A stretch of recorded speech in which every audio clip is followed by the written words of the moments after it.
If you don't know who Kenya Barris is, think blackish, think grown-ish, think black AF.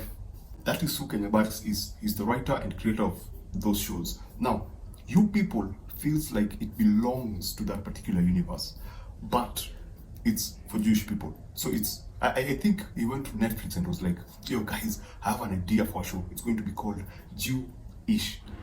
And Netflix were like, come on dude, we can't do that. That's very sensitive right now, we don't want to be cancelled. Come up with something else that surrounds whatever you have for those 6 or 7 episodes and create something else out of that. If you do, for example, a movie, we would welcome it. And then Kenya Barris was like, okay, I'm going to take the same concept, blow it up, go all out, go 100% with it, and then use it to express how I truly feel about matters of cultural clashes and cultural differences. This feels like a full expression of an artist who has something to say. An artist who's actually a creative person and is fighting against the machines, the corporate world. Because apart from the theme of cultural clashes, the main character, Jonah Hill, his name is Ezra, works in an office, works in what we call the corporate world, and is bored, and all he wants to do is start a podcast, start a creative endeavor. And that adds into what his journey, that adds to his journey. The person who pushes him to the edge is Lauren London's character, who's called Amira. And you feel that because Kenya Barris it's also the one who wrote it, you feel that this is something that he needed to say, and you feel that this movie came from a really creative person and he wanted to send out that message. This is one of the most stylistic films that I've seen in a while. By stylistic, I don't mean fantastic, all gorgeous cinematography like Elvis. I'm talking about just the use of graffiti, just the use of street art, the use of color, the use of there's a lot of colorful language, there's a lot of colorful visuals, and there are a lot of creatives involved in this film. From the word go, from the opening with the dialogue, with the top-down shot of the table and the keyboards and the designs of the keyboard, small details. They did a fantastic job with the transitions. They're just collages of. It's beautiful. If you're an artist, if you're a creative person, this is a very beautiful film. Now, let's slow down. Let's take it back. This is a star-studded film. We have Eddie Murphy, we have Jonah Hill, we have Nia Long, we have Lauren London, we have this guy, I'm forgetting his name. There are a lot of cameos, cameos, and it's not being cameos for the sake of cameos to go like, yo, I'm a cameo, look at me. No, they actually play a role, especially the wedding planner really got me cracking. They expect, and most people are saying, the review people, and here's the thing, this show is on Netflix. Please, if you can, just avoid critics' review of this film, because it's a really entertaining film. But if you look at it from a critical point of view, because according to me, it's more of an artistic expression rather than just a film. If you look at it from a critic point of view, this movie has a lot of problems. But if you look at it from the point of view of a streaming, as a movie on a streaming platform that is meant to be consumed at home, this is a very, very entertaining film. The dialogue is awesome, and yeah, it was written by Kenya Barris and Jonah Hill. Jonah Hill has always been passionate about the black culture, and he has always been vocal about how he grew up. He grew up around hip hop, and he grew up around the love of hip hop, and you can see it in this film.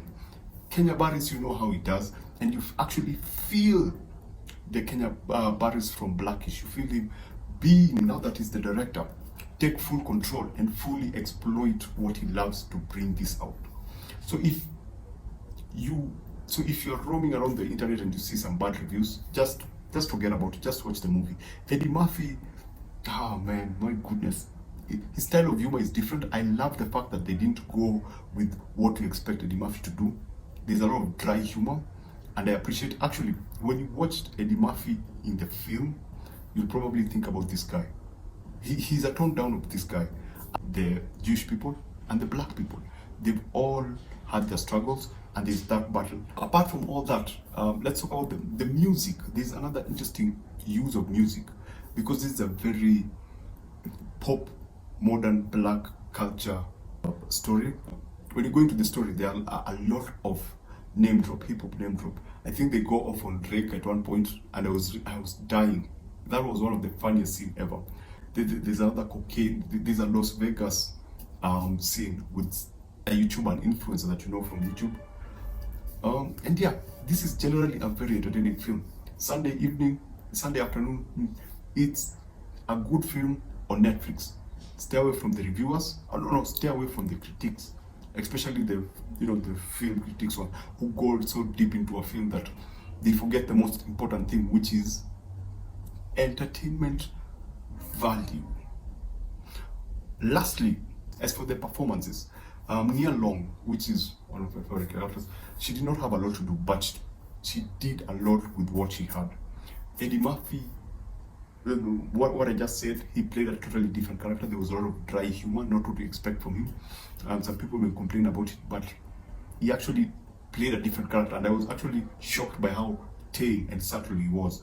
His character is actually this guy toned down. I think I mentioned it before. This guy toned down, and he actually just elevates it. Every time he's on screen, you are just waiting for him to say something that this guy would say. Lauren London and Jonah Hill, fantastic chemistry. Actually, by the time after they met, I was like, this is going to be the same old cliche relationship. Boy meets girl, then they get then we fast forward, maybe they're going to get some kids and ABCD. But their relationship, the director was able to introduce to their mindset and their relationship in such a way that it didn't feel new, but it didn't feel like it was too overwhelming or it was too cliche or too boring. It was still fresh, but it's what we expected, but there was a sense of freshness, especially with the dialogue. The director was able to establish who these characters were, so when they were doing some things and they were talking in a certain way, you as the audience understand them and you fall in love with the characters the same way that they fall in love with each other. And the relationship was beautiful, and it was so painful to see Akbar and the mom, the Cohen mom, just, and it's not like they were doing it just because they wanted to do it. Yes, maybe in some cases they wanted to do it, but there was, like, Jonah Hill's mom was not trying to be that kind of a person. She was just being honest because of her ignorance. She was, behaving a certain way, and you didn't want to see these people break up. So yeah, I think Kenya Barris did a fantastic job. I hope that they will revisit this universe. I would want to see a series based on the world, not particularly the character of Jonah Hill and Lauren London, just the world between the Jewish and the black people. That particular world that they established, I would really like to see that particular universe because it's very colorful, it's extravagant. The opening scene with the Jewish it got me off guard, and I was just like amazed because there's so many things I never knew about the Jewish people. So watching it was an opportunity to actually learn about them. So this, if it was possible for Netflix to turn this into a show, yeah, I think it would be awesome, like a 6-episode show, just exploring the two different cultures. So yeah, this is a 4.5 out of 5 for me. Go see it if you can. Don't read the reviews. Thanks for watching. See you on the next one.